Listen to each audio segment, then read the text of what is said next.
Salam saudara-saudara yang terkasih di dalam Tuhan. Pada kesempatan ini kita akan belajar bersama-sama satu kebenaran firman Tuhan yang terambil dari teks 1 Korintus pasal 1 ayat 10 sampai dengan 13. Nah, saudara-saudara yang terkasih dalam Tuhan, kita tahu bahwa penulis kitab Korintus ini ditulis oleh Rasul Paulus sendiri. Nah, saudara-saudara yang terkasih dalam Tuhan, sebelum kita masuk dalam teks selanjutnya, memahami tentang teks ini, membahas selanjutnya, saya akan membahas sedikit tentang latar belakang si Paulus sebelum ia mengenal Yesus Kristus. Nah, ketika kita sepintas bersinggungan tentang nama Paulus, kebanyakan orang-orang Kristen memiliki proposisi mengenai latar belakang yang begitu gelap. Dan Paulus ini adalah seorang Yahudi dari suku Benyamin. Dan Paulus juga lahir di Tarsis di tanah Kilkia. Dia memiliki dua kebangsaan, yaitu bangsa Yahudi dan Romawi. Nah, saudara-saudara, sebelum pertobatan si Paulus, waktu itu dikenal dengan namanya Saulus. Dia adalah orang Farisi yang sangat giat untuk menganiaya pengikut-pengikut Kristus dan bahkan segan-segan membunuh mereka. Nah, Bapak Ibu saudara-saudara yang terkasih dalam Tuhan, bagaimanakah kehidupan kita? Apakah persatuan, kesetiaan dan kebersamaan merupakan bagian kehidupan yang menyertai kehidupan kita? Ataukah justru muncul adanya berbagai macam perpecahan dan perbedaan yang menjauhkan kita dengan yang lain? Nah, saudara-saudara yang terkasih dalam Tuhan, kita lihat kembali dalam teksnya di dalam Korintus pasal 1 ayat 10 di situ. Nanti saya akan membacakannya untuk itu semua. Tetapi aku menasihati kamu saudara-saudara demi nama Tuhan kita Yesus Kristus supaya kamu seia sekata dan jangan ada perpecahan di antara kamu. Tetapi sebaliknya supaya kamu erat bersatu dan sehati sepikir. Nah, ini sangat jelas bagi kita Bapak Ibu saudara-saudara yang terkasih dalam Tuhan. Ini suatu pengajaran Paulus yang mengajarkan kepada kita tentang satu prinsip dalam kehidupan orang percaya, yaitu harus bersatu, sehati, sepikir, yang menghilangkan semua perselisihan dan meninggikan diri kita. Nah, saudara-saudara yang terkasih dalam Tuhan, poin pertama yang saya sampaikan pada hari ini, yang pertama itu bersatu di dalam Kristus. Kita lihat di ayat 10. Di situ berkata, tetapi aku menasihati kamu supaya kamu seia sekata dan jangan ada perpecahan. Tetapi sebaliknya kamu erat bersatu dan sehati sepikir. Dan kita lihat di sini bahwa Paulus menasihati dengan tegas kepada jemaat-jemaat yang ada di Korintus supaya mereka memelihara kesatuan tubuh Kristus dengan seia sekata dan sehati sepikir. Nah, saudara-saudara yang terkasih dalam Tuhan, kata seia dan sekata itu berarti kita harus terus-menerus mengatakan sesuatu yang sama. Dan sehati sepikir itu kita harus memiliki kesatuan yang bersama dengan sempurna. Bukan berarti kita sempurna seperti Kristus, saudara-saudara. Dengan memiliki pikiran dan kesetiaan yang diikat dalam kasih Kristus, kita harus mempersatukan setiap perbedaan. Nah, saudara-saudara yang terkasih dalam Tuhan kita Yesus Kristus, mari kita bersatu. Setiap kali ada perbedaan yang menghalangi kita, kesatuan, keharmonisan, hubungan di antara kita fokus dan pandanglah kepada salib Kristus. Nah, saudara-saudara, Kristus itu mau supaya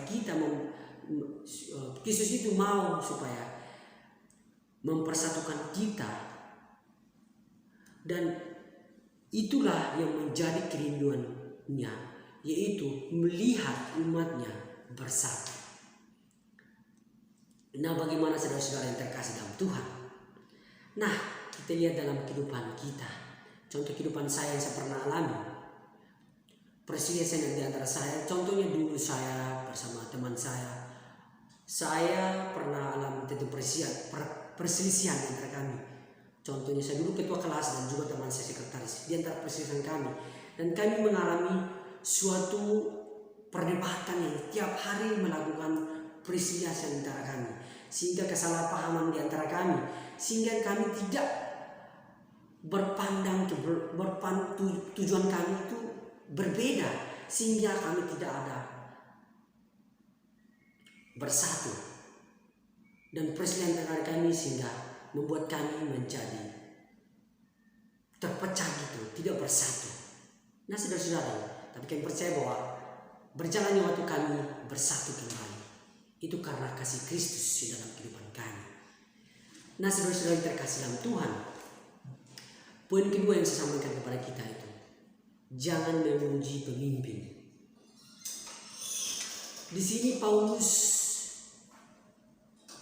menasihati orang Korintus supaya mereka jangan terlalu berfokus kepada pemimpin dan mengabaikan kepada Kristus.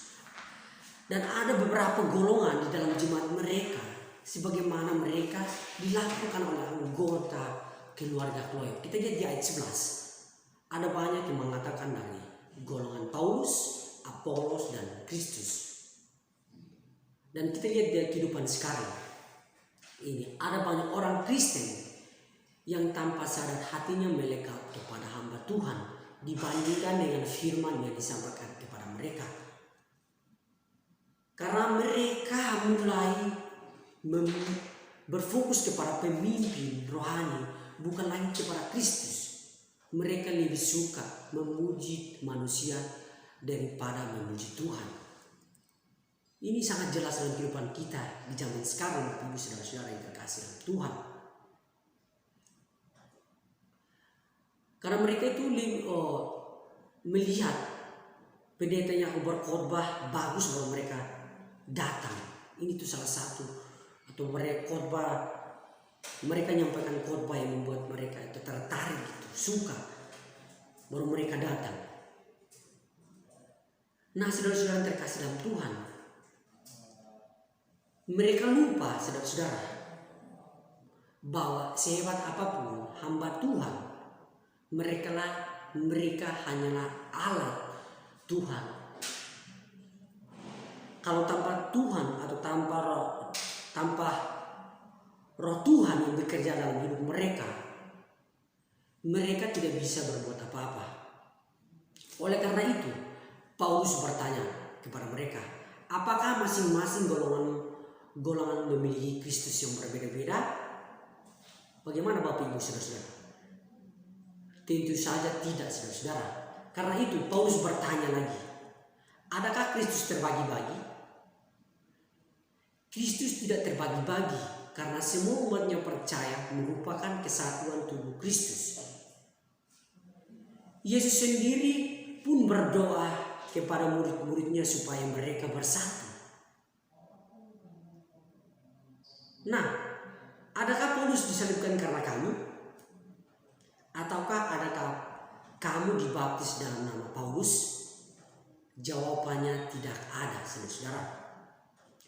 Karena Kristuslah yang disalibkan karena dosa mereka dan karena dosa saudara-saudari dan saya. Jemaat di Korintus juga dibaptis bukan dalam nama Paulus, tetapi dalam nama Yesus Kristus, saudara-saudara. Jadi Bapak Ibu yang kukasihi di dalam nama Tuhan kita Yesus Kristus, kita semua dibaptis dalam nama Yesus Kristus. Oleh karena itu, Tuhan mau kita semua senantiasa hidup dalam erat bersatu sebagai anggota tubuh Kristus. Bersatu membangun suatu hubungan, di dalamnya terdapat unsur sekata, seia sekata, sehati sepikir. Tidak berfokus kepada pemimpin, tetapi menguatkan, kita harus saling menguatkan dan menopang sehingga terbangun kesatuan yang utuh, sehingga tidak ada terpecah-pecah, melainkan gereja bertumbuh di dalam nama Tuhan, supaya Tuhan dipermuliakan. Jadi Bapak Ibu saudara-saudara yang terkasih dalam Tuhan, ini sangat jelas sekali bahwa kebanyakan orang yang begitu. Contohnya saya dengan saudara saya, si Rati sama saya, karena kami memiliki perselisihan antara kami. Karena dia memiliki dosen atau ketertarikan kepada dosen yang contohnya dia menyukai kepada Ibu Nomi. Ibu Nomi masuk, dia selalu senang menghadapi perkuliahan dan sangat, tapi saya tidak senang. Dan juga kalau saya tertarik kepada pasien, kalau mengikuti perkuliahannya, saya sangat berfokus, karena si Razi tidak berfokus kepadanya. Karena kami tidak memiliki atau memiliki kesukaan yang berbeda, kami tidak bersatu, sehingga kami